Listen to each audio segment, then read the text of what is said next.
John Mosh Live. Hello everybody, my name is John Mosh Mushiri na hii ni John Mosh Live, my YouTube channel, na leo tunaanza na story ya TBT. TBT ya leo tunaanza na radio personality ambaye anaitwa Shaffie Weru.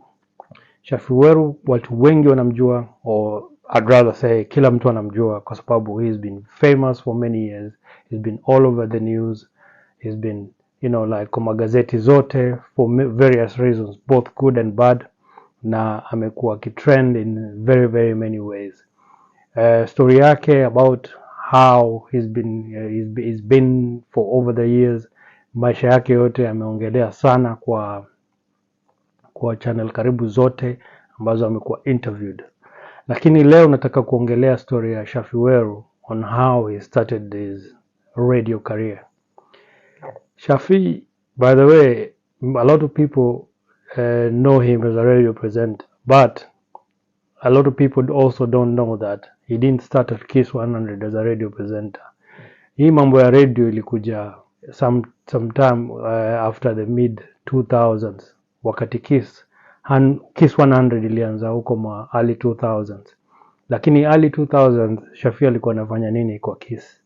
Unaona, everyone knew, and if you ask anybody, like for example in a year like 2003 or 2002, walikuwa wanajua kuna mtu Shaffie Weru anafanya Kiss. Lakini alikuwa anafanya kazi gani? Watu wengi wajui. And that's a bit that I want to talk about today. So Shaffie Weru alikuwa Kiss, ni wale watu wenye, unaona vile Dennis Itumbi usema yeye ni wa come here go there. Sasa hivyo ndio Shaffie Weru alikuwa pale Kiss. Yeye ndiye alikuwa pointman wa karibu kila mdosi pale. Yeye ndiye alikuwa pointman wa karibu kila radio presenter. Alafu during those days in the early 2000s, for those who can remember, especially musicians, if you wanted your music to be played at Kiss 100, there's one guy called Roy Karuhize. Roy ndio alikuwa na influence kubwa sana ya what music is being played on Kiss 100. Na muziki yako isipomfikia ujue utachezwa. So Shaffie Weru was a guy between Roy and Musani. So msanii akikuja Kiss, kitu ya kwanza mtu wa kwanza atapata ni Shaffie Weru, ndiye atachukua CD, and then CD itafika kwa Roy. Roy alikuwa hard to get, ungempata hata kidogo. Those days used to be, the decision makers, like big time. So it was very hard to get to Roy. So Shaffie Weru was a point man, yani the guy on the streets, yani ule jamaa everybody. Yani ulikuwa unauliza unajua Shaffie? Anakuanga wapi? Anakuanga Kiss. You fanya nini? Nobody knew. That's how he operated. That's how he did things on his own. Like angetokea kwa my event wala sema tu huyu ni Shaffie Weru wa Kiss. Shaffie Weru was street smart, so alikuwa anajua Kenya anataka. Yeye akaanza akajua, yani kama kuna mtu alikuwa focused on what he wanted to do in his life about probably radio nini vitu kama hizo, ni Shaffie Weru.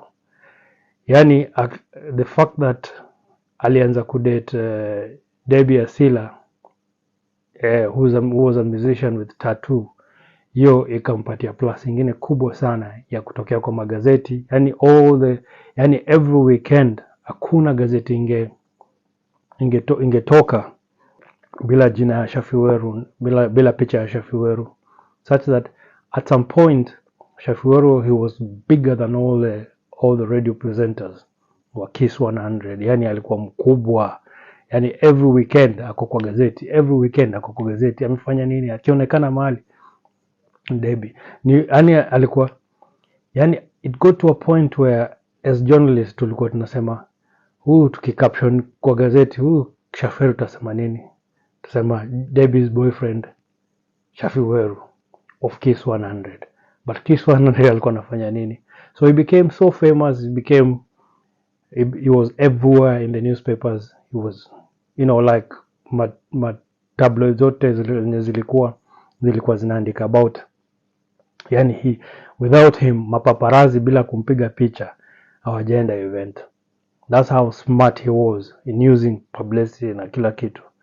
At some point vile alikuwa yani mkubwa, yani mpaka ikabidi tu station imempatia radio show yake.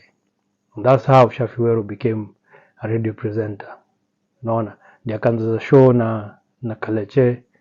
I don't know if, I can't remember very well if he did a show with anybody else, but that's how he started, and he became big, and hizi stories zingine after amekuwa radio presenter, that's where most people remember now. When Shaffie Weru became a radio presenter, that's when people wanajua huyu alikuwa radio. But before that, wale sisi journalists tulikuwa hapo before, we used to have a hard time kujaribu kuangalia huyu Shaffie Weru tunamwandika kwa gazeti, yeye ni nani, anafanya nini. So we got to a point where tumetoka kwa Shaffie Weru of Kiss tukasema Debbie's boyfriend Shaffie Weru. Yani hivyo ndio Shaffie Weru alianza na akakuwa mkubwa. So big up Shaffie for using opportunities and like being street smart. Kama kuna mtu amekuwa street smart from the beginning, yani kuna mtu mwingine amekuwa street smart kama Shaffie Weru. So big up man. Cheers. So thank you so much for watching this podcast. Na tutaendelea. Cheers. This is John Mosh Live.